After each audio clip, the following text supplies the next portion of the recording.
Hello friends, welcome back my YouTube channel. आज के इस वीडियो में हम आपके लिए लेकर आया हूँ क्लास 10th प्रश्नावली 1.2 एनसीईआरटी सोल्यूशन फुल सोल्यूशन लेकर आया हूँ। प्रश्न संख्या 3 तक हमने यहाँ सॉल्व करवा दिया था। वीडियो की लिंक डिस्क्रिप्शन में मिल जाएगी, जाकर देख लीजिए। यहाँ पर प्रश्न संख्या 4, 5, 6, 7 को सॉल्व करेंगे। तो चलो वीडियो को शुरू करते हैं। ये चैनल पहली बार तो चैनल को सब्सक्राइब करके एक लाइक जरूर कर दें। तो चलो शुरू करते हैं। देखिए पहला चौथा प्रश्न क्या कर रहा है। प्रश्न संख्या 3 तो हमने हल करवा दिए थे। प्रश्न संख्या 4 कह रहा है HCF यानी कि मासा 306, 657 बराबर 9 दिया है। यानी कि HCF ने मासा दिया है 9। इन दोनों संख्याओं का LCM 306, 657 LCM का मतलब होता है लासा। इन दोनों संख्याओं का ज्ञात करना है। यानी कि 9 ये है सेम संख्या है। मासा इसका दिया 9 और इसका लासा हमें ज्ञात करना है। तो कैसे निकालेंगे, तो देखिए एक लाइक जरूर कर दें।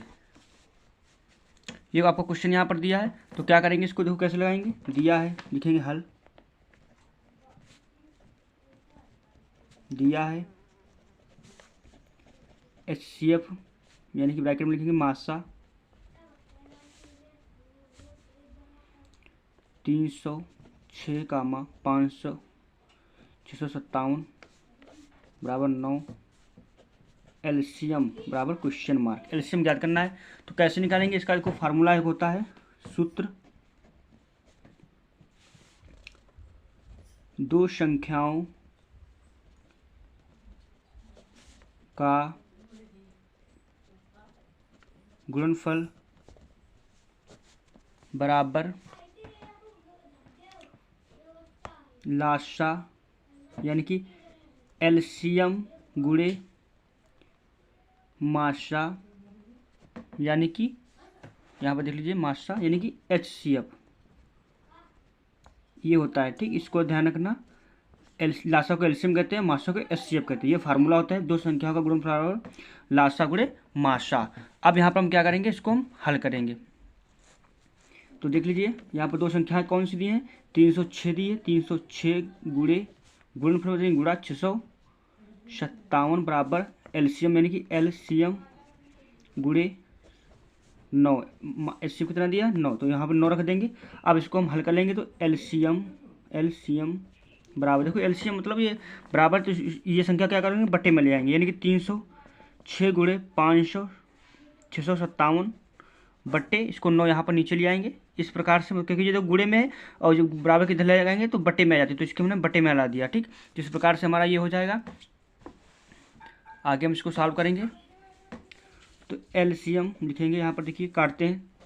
3 3 9, 3 एकम 3, 3 दूनी 6 और ये कितने से कट जाएगा, 3 से कट जाएगा। 3 एकम 3, 3 दूनी 6, 3 एकम 3, यहाँ बचा आपका 2 हो जाएगा 27, 3 निम 27 यानी कि 102 गुणे 219। इसकी जब गुणा हम कर देंगे, दोनों संख्या के गुणा कर लेना, तो कितना आएगा मैं आपको बता देता हूँ। 22, 33, 8 ये हमारा क्या हुआ। अब यहाँ पर लिख देंगे, क्या लिखेंगे, LCM 306, 657 का 22, 33, 8 यही हमारा करेक्ट आंसर हो जाएगा। तो आपको अच्छे से समझ में आ गया होगा। बस सूत्र को आपको ध्यान में रखना है, बस आपका सवाल आसानी से लगा लो। प्रश्न संख्या 5वां कह रहा है, जांच कीजिए कि क्या किसी प्राकृतिक संख्या n के लिए संख्या 6n अंक 0 पर समाप्त हो सकती है नहीं। तो ये थ्योरिकल प्रश्न है, तो ये कैसे लगाएंगे मैं आपको यहाँ पर बताता हूँ। तो इसमें क्या कह रहा है, जांच कीजिए कि क्या प्राकृतिक संख्या n के लिए 6n अंक 0 पर समाप्त हो सकती है। तो कैसे लगाएंगे, तो हल कर लीजिए, कॉपी पर आप भी नोट कर लीजिए। यदि प्राकृतिक संख्या n किसी प्राकृतिक संख्या 6n शून्य पर तब समाप्त होगी जब यह संख्या 5 से विभाज्य होगी। यानी कि जब शिक्षण संख्या संख्या शून्य पर तभी समाप्त होगी यह संख्या जब कितने 5 से यदि सिक्स जो है 5 से विभाज्य हो जाती है तभी यह क्या होगी जीरो जीरो पर समाप्त होगी। तो क्या इसका देखो गुणनखंड यदि हम करेंगे 6n के हम गुणनखंड यहाँ पर करेंगे कितना हो जाएगा 2 और 3, तो कितना 3 कम 3 यानी कि 2,3 आ रहा है विभाज्य होगी। लेकिन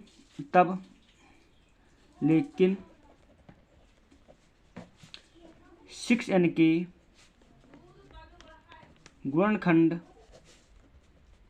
करने पर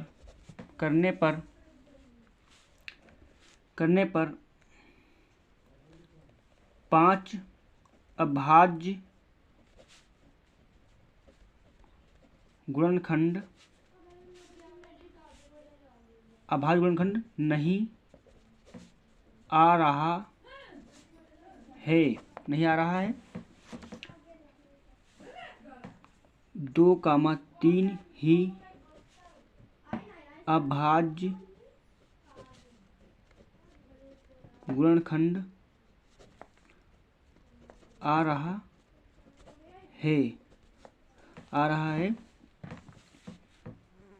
इसलिए 6n संख्या शून्य पर समाप्त नहीं हो सकती है। तो यही हमें बताना था इसमें। देखिए शिक्षण 2,5 या रूप का होता है, यदि 2,5 रूप का अगर होता तो हमारी यह संख्या जो शिक्षण 0 पर समाप्त हो जाती है, लेकिन यह इसका अभाज्य गुणनखंड करने पर हमें 5 प्राप्त नहीं हो रहा है। ठीक, तो हमारा ये क्या है, ये अभाज्य गुणनखंड आ रहा है, इसलिए शिक्षण संख्या 0 पर समाप्त नहीं हो सकती है। ठीक, प्रश्न संख्या ये 5वां हमने सॉल्व कर दिया। अगला प्रश्न कह रहा है व्याख्या कीजिए कि 7 × 11 × 13 + 13 और 7 × 6 × 5 × 4 × 3 × 2 × 1 + 5 भाज्य संख्याएं क्यों हैं। आपको बताना भाज्य संख्या, ये संख्या जो है भाज्य क्यों है, किस लिए है। तो हम क्या करना है, इसको हम हल करते हैं। तो ये आपका प्रश्न दिया, व्याख्या कीजिए कि इतना इतना क्यों है। तो हम लिखेंगे हल।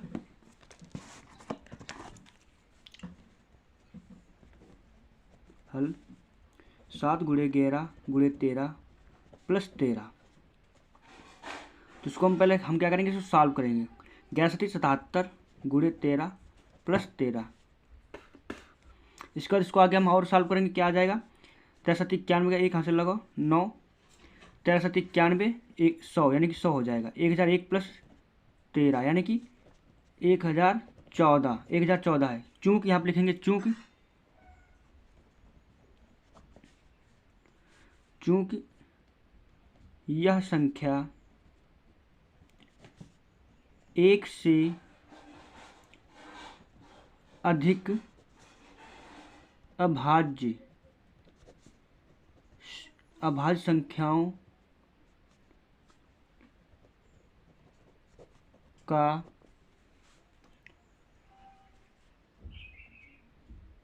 गुणनखंड है, इसलिए संख्याएं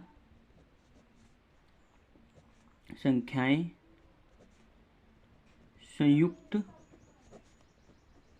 संख्या है। यहाँ पर समझिए, देखो चूंकि यह संख्या 1 से अधिक अभाज्य संख्याओं का गुणनखंड है। देखो ये जो गुणनखंड के रूप में है या नहीं, तो ये 1 से अधिक अभाज्य यह जो संख्या प्राप्त हुई है 1 से अधिक संख्याओं का गुणनखंड है, इसलिए यह संख्या क्या है, एक संयुक्त संख्या है। इसी प्रकार से ये वाला देखिए, इसको भी हम सॉल्व करेंगे। क्या दिया 7 × 6 × 5 × 4 × 3 × 2 × 1 + आपका 5 दिया है। इसको हम यहाँ पर इसको हम सॉल्व करेंगे। तो कैसे सॉल्व करेंगे, तो 7 × 6 = 42 × 5 = 20 × 3 दूनी 6 6 कम 6 + 5। जब इसको हम सॉल्व करेंगे तो कितना इसका मान आएगा, तो इसका आपका मान आ जाएगा 1040 + 5। तो ये क्या संख्याएं हैं, संख्याएं 1040 + 5 1 से अधिक अभाज्य संख्याओं का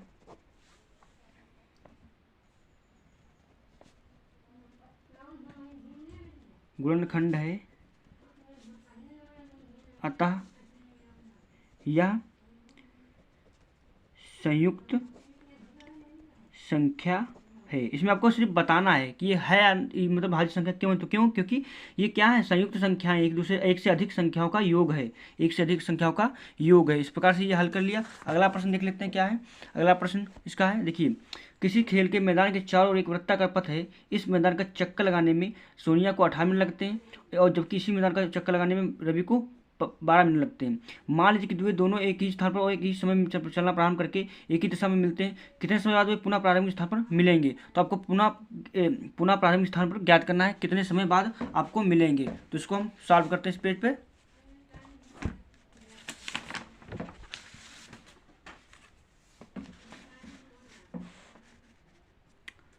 तो यहाँ पे लिखेंगे हल।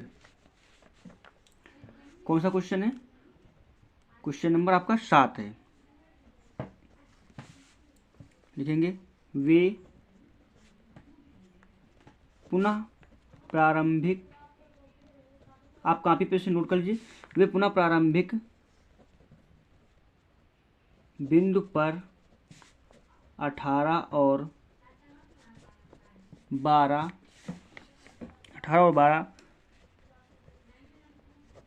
मिनट के बाद सबसे न्यूनतम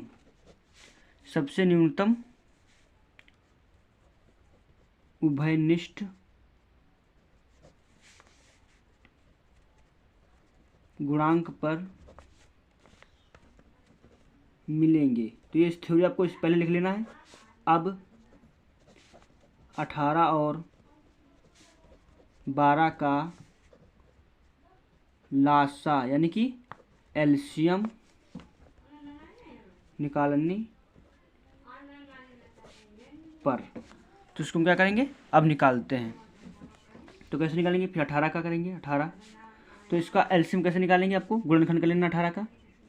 2 से जाएगा 9, 3 से जाएगा 3 एकम 3। इस प्रकार से हम गुणनखंड कर लिए इसका, ठीक।